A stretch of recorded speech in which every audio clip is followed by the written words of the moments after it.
Assalamualaikum warahmatullahi wabarakatuh. Selamat pagi anak-anak. Bagaimana kabarnya hari ini? Semoga sehat selalu dan senantiasa dalam lindungan Allah Subhanahu wa taala. Amin ya rabbal alamin. Dan sebelumnya saya ucapkan selamat datang dan selamat bergabung di keluarga besar SMK Negeri 1 Sidayu bagi peserta didik baru tahun pelajaran 2020-2021.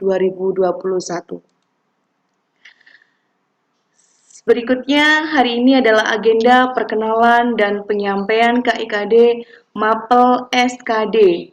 Apa itu MAPEL SKD? Yaitu simulasi dan komunikasi digital.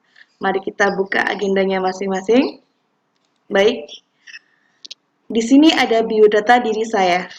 Ya, di sini nama saya Ibu Nurul Aisyah, bisa kalian panggil Bu Aisyah. Kemudian alamat saya di Jalan Gaji Safi'i, Gang 4, nomor 12, Kelumas, Gresik. Monggo, barangkali kalian yang lagi main ke Gresik, silakan mampir ke rumah saya. Selalu open house buat anak-anak. Ya. Berikutnya, di sini saya sertakan juga kontak phone saya di 085645255100. Monggo, silakan kalau kalian ada pertanyaan ataupun ada mau sharing tentang materi, silakan menghubungi kontak phone saya. Di situ sudah saya sertai dengan nomor WA, ya.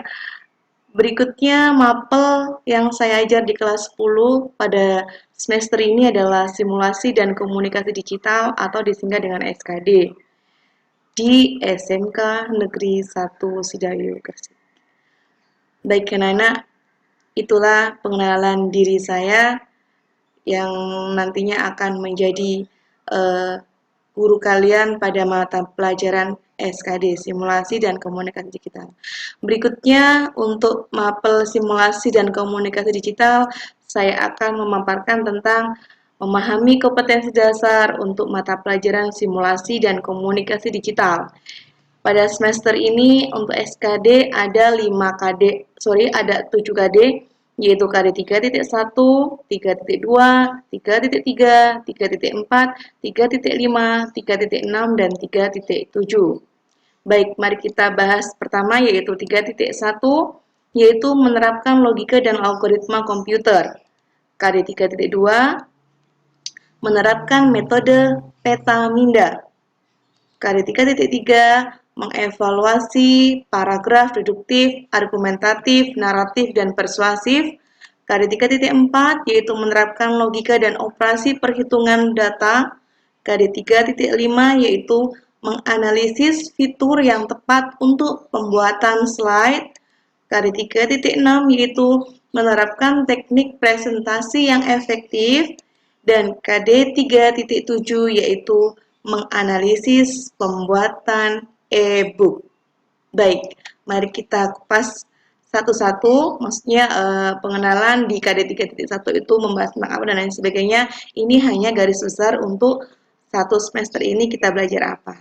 Baik ya, silakan disimak berikutnya yaitu untuk KD 3.1, yaitu menerapkan logika dan algoritma. Di sini kalian dituntut untuk bisa memahami dan menjelaskan yang pertama konsep logika. Ya, logika itu seperti apa? Logika itu apa? Gitu kan? Logika itu apa sih logika itu? Semua pasti punya logika. Logika itu apa ya? Gitu kan? Nanti akan dibahas di sini. Kemudian menyusun flowchart contoh algoritma sederhana dalam kehidupan masing-masing. Flowchart itu apa ya, Bu? Algoritma itu apa? Nah, nanti di KD ini akan dijelaskan tentang logika, algoritma, dan flowchart. Berikutnya di KD 3.2 yaitu menerapkan metode peta-minda. Apa itu Bu peta-minda ya? Baik, di sini kalian nanti akan dapat yang pertama dapat menjelaskan metode peta-minda, menguraikan ide-ide menjadi sebuah konsep, dan yang ketiga adalah menentukan alternatif solusi dalam pemecahan suatu masalah. Nah, peta-minda itu apa sih? Konsep mind map itu apa sih? Nah, nanti akan dipelajari di KD 3.2. Berikutnya KD3.3 yaitu mengevaluasi paragraf deduktif, argumentatif, naratif, dan persuasif. Nah, di sini nanti kalian dituntut untuk bisa menganalisis ciri-ciri paragraf deduktif, argumentatif, naratif, persuasif, kemudian membandingkan paragraf tersebut. Nah, di sini kok mirip ya Bu dengan pelajaran bahasa Indonesia? Nah, di sini kita pengaplikasian terhadap aplikasi atau softwarenya. Nah, nanti ini pemanfaatan daripada software Microsoft Office, yaitu apa? Microsoft Word. Jadi nanti di sini untuk pemahaman analisa terhadap paragraf deduktif, argumentatif, naratif, dan persuasif kita gunakan Microsoft Word. Jadi nanti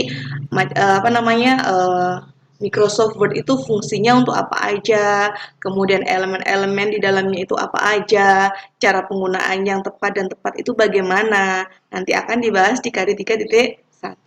Sorry, 3. Berikutnya KD 3.4 yaitu menerapkan logika dan operasi perhitungan data. Nah, di sini kalian dituntut untuk bisa menjelaskan urutan kerja operator dalam matematik, kemudian mengurutkan operator matematik sesuai dengan hasil yang diharapkan, menentukan penggunaan fungsi logika if, kemudian memanipulasi sel dan lain sebagainya.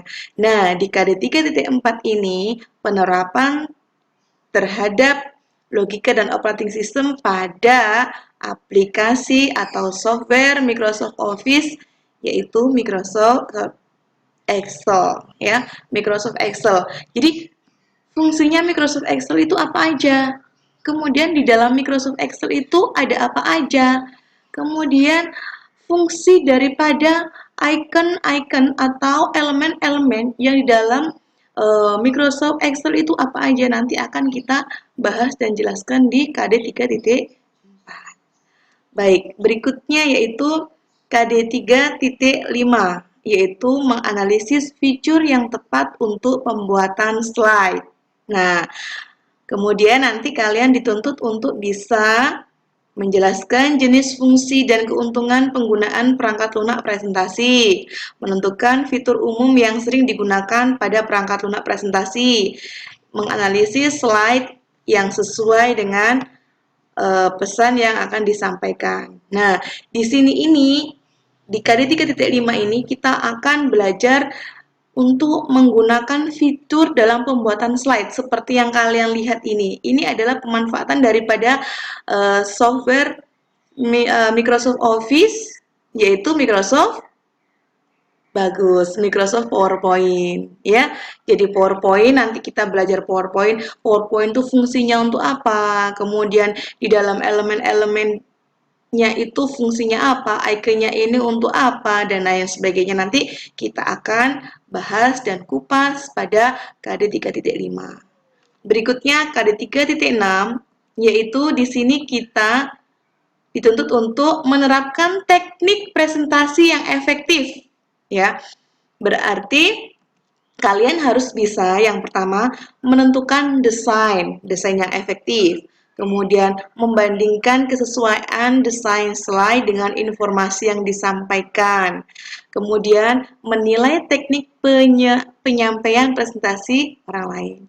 Jadi seperti ini. Nanti di KD 3.6 ini kalian dituntut untuk bisa membuat sebuah presentasi slide yang bagus, yang efektif, yang sesuai dengan porsinya, yang sesuai dengan tema yang disampaikan. Misalkan nih, seperti ini ya, saya membuat sebuah presentasi untuk pengenalan diri dan pengenalan materi saya. Nah, di sini saya berusaha untuk bisa menarik perhatian kalian dengan membuat slide presentasi yang sedemikian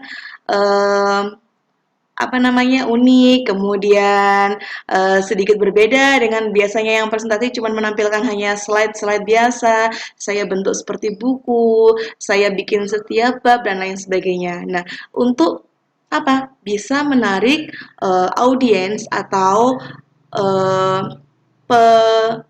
konsumen gitu kan, konsumen untuk bisa melihat kita, oh ternyata ini yang disampaikan, oh bagus, bisa apa ya istilahnya menarik menarik pendengar, menarik pemirsa dan lain sebagainya ya. Kemudian di KD 3.7 itu kita belajar tentang menganalisis pembuatan e-book. Nah, di sini kalian nanti dijelaskan e-book itu seperti apa, contohnya e-book itu apa, kelebihan daripada e-book itu apa, kemudian format-format yang ada dalamnya itu seperti apa, dan lain sebagainya. E-book itu apa, Bu? E-book itu adalah electronic book. Jadi, buku yang bisa kita nikmati tanpa memegang bentuk fisiknya melalui elektronik. Bisa melalui smartphone, bisa melalui laptop, bisa gadget, dan lain sebagainya.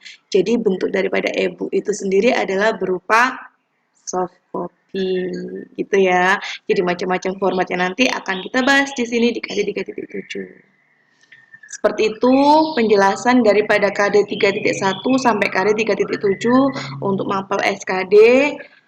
Eh, pertemuan berikutnya nanti akan kita kupas satu persatu setiap KD-nya. Jadi tetap semangat belajar untuk anak-anakku. Jangan jadikan pandemik ini menjadi alasan kalian untuk bermalas-malasan belajar, main HP aja, main gadget aja, malah jadikan ini adalah cambuk buat kalian lebih semangat belajar lagi, lebih hebat lagi untuk masa depan bangsa dan negara. Ya, demikian yang bisa saya sampaikan. Sekian pengenalan dan penyampaian KIKD untuk simulasi dan komunikasi digital. Sampai jumpa di pertemuan berikutnya. Saya akhiri. Assalamualaikum warahmatullahi wabarakatuh.